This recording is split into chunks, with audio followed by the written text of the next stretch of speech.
Now, the Church of England is calling for the High Speed 2 rail line to be scrapped in its current form because of thousands of graves, it says, will be desecrated by the line. These include remains beneath Park Street in Birmingham, close to where the Curzon Street station will be built.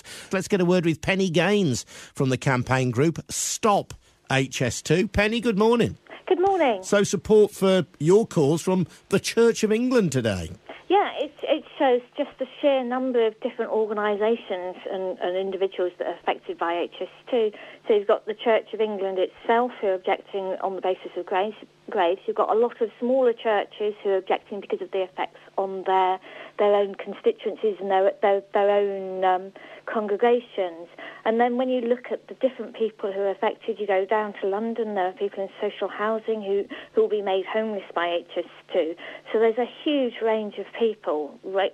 And this is just one of nearly 2,000 petitions the Church of England have made, or the Church of England have made one of 2,000 petitions. Yes, I mean, when you talk about people being made homeless, Penny, I mean, I've spoken to people in this show, people living in Our Patch, people who live in lovely villages like Middleton, you know, people who might have their farms split in two, who might be asked to leave. When we say they're going to be made homeless, they're not going to be turfed out on the street and left to sell copies of The Big Issue, are they? They are people who will be properly compensated and, you know, be able to find alternative accommodation.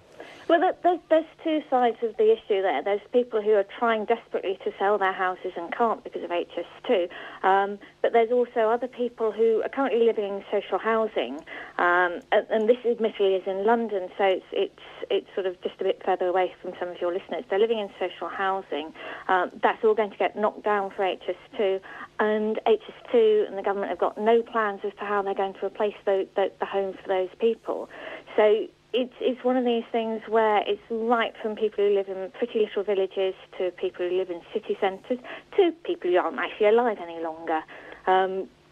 So there's a huge... yeah, well, I mean, the living, in a sense, Penny, can take care of themselves, if you know what I mean. I'm not being disrespectful or dismissive of them, but people can make their cause. I mean, the Church of England has said that they're not technically opposing HS2, are they? They say they're petitioning for a change in the bill, and they have particular concerns over three consecrated graveyards that will affect, I think, some 30,000 graves, and they include the consecrated land at Park Street in Birmingham. Now, my question to you, Penny, is if HS2 is good for the West Midlands, and I appreciate that people like yourselves may think that it isn't, but if people believe that it is, should those who have gone before, those whose remains are in a graveyard in Birmingham, should that really be any part of the debate? Well, it's very important.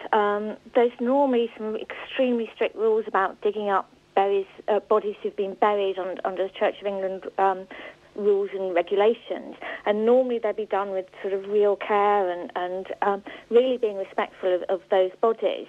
What happened when the Channel Tunnel was being built, and Channel Tunnel Rail Link and the new facilities for that, they were getting out diggers to dig up graveyards near in London. So there's no provision in the hybrid bill for saying let's look after those bodies with the kind of care and respect that we've normally got applied in law. So it's just a case of that they're just going to come in, not necessarily bulldoze, but there's nothing to stop them bulldozing through parks like the Park Street. Can I call it a Park Street Park? That little bit of green space that's in the centre of Birmingham. So it's just to share an example of their arrogance about how they think HS2 is so important that they're just going to bulldoze through everything. What the Church of England is saying is that this isn't right. You've got to look after this bit. The provisions in the bill that allow them to do that, they should be changed. They should be made more appropriate for what they're trying to do with graveyards. So it explicitly talks about graveyards and not having to worry about the current regulations. But it's just symptomatic of the attitude of HS2 Limited, which is very much we want to build a railway. We don't care about anybody else who's standing in our way. They can talk about compensation and things, but people who've been applying for it are finding it really difficult to get. So it's very much a case of we're going to bulldoze this through. Stop HS2 don't think they've made the arguments in favour of HS2. But they're not even, the way the bill is written, it's not taking note of all these other regulations about consecrated land, about environmental protection. It's just bulldozing through. OK, Penny, thanks very much indeed.